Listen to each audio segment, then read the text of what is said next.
first. Let's see how this goes. All right, today I'm going to talk to you about split toning in Photoshop. There are a number of ways to do anything in Photoshop, so you can do this a bunch of different ways. I think this one will make the most sense with what we already know, and we're going to review types of motion in our worksheet today. So, first thing you want to do anytime you edit is what? What is it? Oh, yes, crop. Good job. I know you didn't answer. But we always want to be, when we crop for our photos, width times height times resolution, so we know it's going to print properly. I want this to be 4 inches by 6 inches by 300 pixels per inch. That is the size we print as photo 1, so always that. If I wanted it to be a horizontal or a landscape orientation, I'd just flip those little arrows right there. And it appears this is saved from when I cropped it last time. So I know I can crop it because the rule of thirds little crossbars are there. I have not cropped it yet, though. This is a common misconception of students. Once they see it, they believe they've cropped it. But no. It's not cropped until you click the check mark. So click the check mark. It seems to have gotten a little bigger, so I can do Control minus to make it fit on my screen here.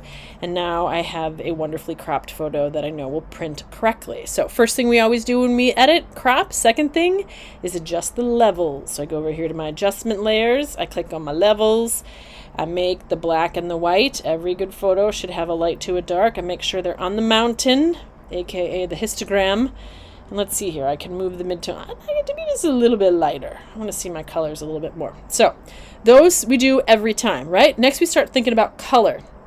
This time I'm going to go to my adjustments again, and I'm going to go to hue and saturation. I'm going to bring down my saturation a little bit because I'm going to be split toning. So I want to be able to adjust my colors myself. I'm not going to go all the way to black and white. I'm going to leave a little bit of color there to play with. I go to about, actually the end of the word, somewhere right about here. There we go. And now I'm going to go to my next adjustment. I'm going to go to color balance. And this is going to help me make it split tone and do it nice and easy because it's already divided the colors with their complementary pair. These are the colors across from each other on the color wheel when you're talking about light. And so these are already set for me. And I would like to start with highlights. I always start with highlights because I think you can see the effect more quickly when you're working with the lights. I'm going to start with the cyan red pair for my stop action photo. I know this motion photo is stop action because everything is stopped in its tracks, like it's caught in time, right? So stopped the action. And let's see, I'm going to go all the way to the end. Oh, too much, blown out, oversaturated, don't like it. And that's what's going to happen whether I go this way or the other way. But what happens in doing that is I see like the extreme effect. And we never want to make a photo fake, right? We want it to look like the best version of itself we can. I kind of like the warmth and the light. I feel like when I go this way, I can see more detail in here. And so I like that that's like that. I'm going to keep that red over there. Do I want more? That's about good. That's good. And again, just playing. So highlights first. Second, I'm going to go to the shadows because I want to see the opposite effect. Now, do I want the whole thing to be warm? Maybe. But look, I can get this cool, almost glow between the cool background and the warm thing in the front. I like that, the way it looks. So I'm going to, let's see, how much do I want? I think that's good. So I always adjust when I'm doing this, the highlights first, then the shadows, and then I go in with the midtones because it kind of levels it out. Do I want to go this way a little more, maybe this way a little more, warm it up a little bit? And again, this is just practicing and playing. But split tone is often done with complements, not always, but pretty often. But the goal is to really highlight these two colors. And that's why I reduce the saturation of all the colors originally, because then I can really get at these two colors. So your first photo should be an example of stop action. And you're going to play with just the cyan and red sliders so you see what happens when you get those two colors complementing each other in your photo. Now, to save this and put it into my Google Doc, what I need to do is go over here to my layers palette, and I'm going to right click somewhere in the space over here. And as I do that, then I need to scroll all the way down the list. Right above all these colors, you'll see flatten image. I'm going to flatten that image so it's one layer. So now I can't do my edits, but that's fine. I need it to be a JPEG so it works in my Google Docs so you can hand it in Schoology. So now that that is one layer, I can go over here, File. And remember, It's not going to work. It won't become a JPEG unless I do save a copy in the new version of Photoshop. So I click save a copy. I'm going to save it to my computer because you want to make sure everything you save for every project is in your ID drive, right? So I'm going to call this, I'm going to change the name, and I'm going to make it Stop Action, and I'm going to change it to RC for red cyan, because then I remember what it is. Oh, look, it's already there for me. If it wasn't, I could go to my desktop.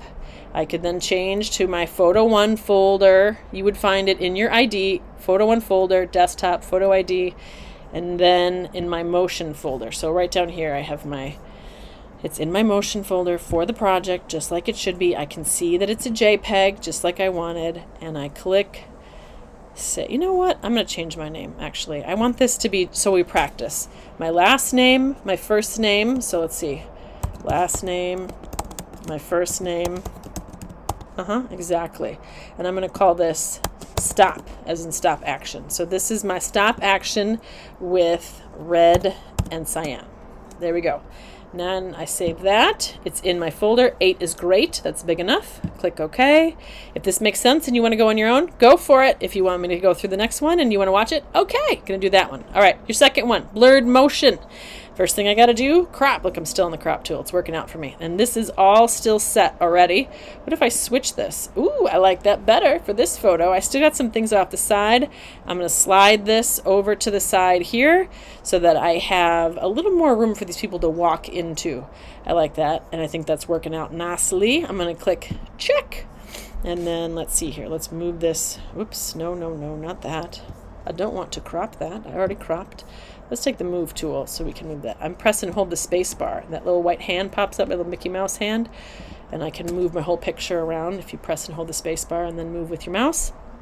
All right, I got that. First thing after crop, yes, levels. Wow, look at all kinds of good levels here. They're already on the mountain.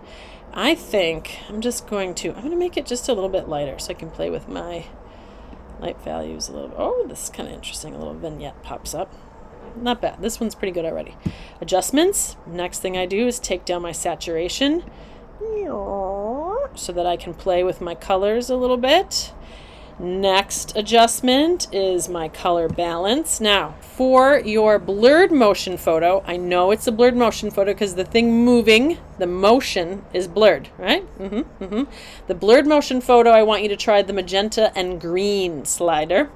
Again, I always start with my highlights, get the biggest change. What if I go magenta?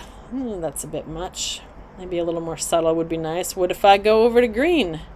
Kind of reminds me of something alien. I'm going to make my highlights more warm here. I like that better. There we go. Now, shadows. Highlights, shadows, midtones. Shadows, let's see. Do I want them to be warm? Let's see here. That's a lot. I don't love the green in this photo. I'm not going very far. Maybe I go almost all the way to magenta. Let's see about that. Can I tweak with my midtones? What do we want there? I kind of like how it's like looking almost like an old photo there. So again, I can play with these various sliders. I can do different things. I'm trying out to see what happens with the magenta green sliders. What can I do there? I'm going a little more green this way with that one. And I can, go back and forth, see what I like. Oops, meant to go midtones. I'm going to go a little warmer with the midtones. There we go. So now I've reduced the colors. So really, and I did a lot of magenta on this one and just a little red. So it's still tweaked. It's not a natural photo. It has sort of a vintagey look to it. But I've played with just this one so you get an idea of what those might look like. All right. That was my blurred motion photo. I got all these layers. In order to use it in my document, I need to scroll down to flatten image. Now I have one layer. It will be a true JPEG. I can do File, Save a Copy to my computer. I want it in my motion folder. I'm going to save it to my last name. Let's see. Flintstone, Fred. And this is my blurred motion. I'm going to call it Blur, and it's magenta and green. There we go. Fred Flintstone. Perfect. I would make this capitalized, like it better. All right, save. That's 8 is great. There we go. That one's ready for my document. Last but not least, I have the panning photo. Let's do Command plus, make that a little bigger so we can see it a little better. Next time, this one. Now, first thing I'm going to do, always crop. 6 times 4 times 300. Can I crop now? It's not crop. No. Click in there. Now I see the rule of thirds bars. Now when I click the check mark, it will be cropped correctly. Command minus on a Mac. Control minus. Oh, I did it again. Command Z to undo. I don't want to crop that. Thank you. I want to press and hold my space bar and move it up into the view a little bit better. All right, so there's that. Next thing, I'm going to play with my levels, adjustments, levels. Let's bring the white in just a little bit. Make sure I have a strong white and dark in both. I think I'm pretty good. There we go. Next adjustment is going to be to bring down my saturation. I really like this yellow. I'm not going to bring the saturation down as much on this one. A little bit, because I want to be able to play with my own colors, but not quite as much. We'll see what happens. I might go back. Next adjustment, my color balance. Now I want to see what the yellow and blue can do. I'm going to start with my highlights, as always. Let's see, what if I go yellow? Okay. Blue? That's kind of interesting. Cooler highlights. I don't know. I want that yellow to really stand out. I'm going to go a little bit of yellow. Not too much. Not much. All right, let's see shadows. So if I went yellow with shadows, let's try blue first with the shadow. Ooh, look at this. It's like a primary color scheme. Red, yellow, blue. That's fabulous. I'm totally going with that one. All right, let's see what happens with the midtones. Where do I want to go? Yellow? I like the blue. Going blue. There we go. I have this really nice... I want those highlights a little brighter. I want even more yellowy now. Really like the primary color scheme, triadic color scheme, if you will. So I have my colors adjusted. I have my levels adjusted. It's cropped, so it will print correctly. I am good to go. Right click over here on the side of a layer, flatten it to one image, file, save a copy. This time I'm doing panning. Panning is when, I should point this out, when the object in motion is clear and the background that is still is blurred. So it's not blurred motion because the movement is not blurred, right? The still stuff is blurred, so I know it's actually panning. Perfect. So there we go. I'm going to change my name here to, let's do Wilma this time. Wilma Flintstone. Is there an I there? I don't know. Wilma. And then I'm going to do pan for panning, and this one is blue and yellow. All my information is in the name. It's going to be in my motion folder, so I have access to it. I'm going to click save. 8 is great. And then everything is set. If I were to go down here into my worksheet, the split toning worksheet, oh look, all the instructions are there. If you forget what I just went over, you can find them all right there. You answer these questions, and right here is where I'm going to put this photo. You can drag and drop it in there. Make sure when you're all done, you hit the big blue submit button so I can give you points for your work, answer the questions, and you are all set to go. Thank you very much.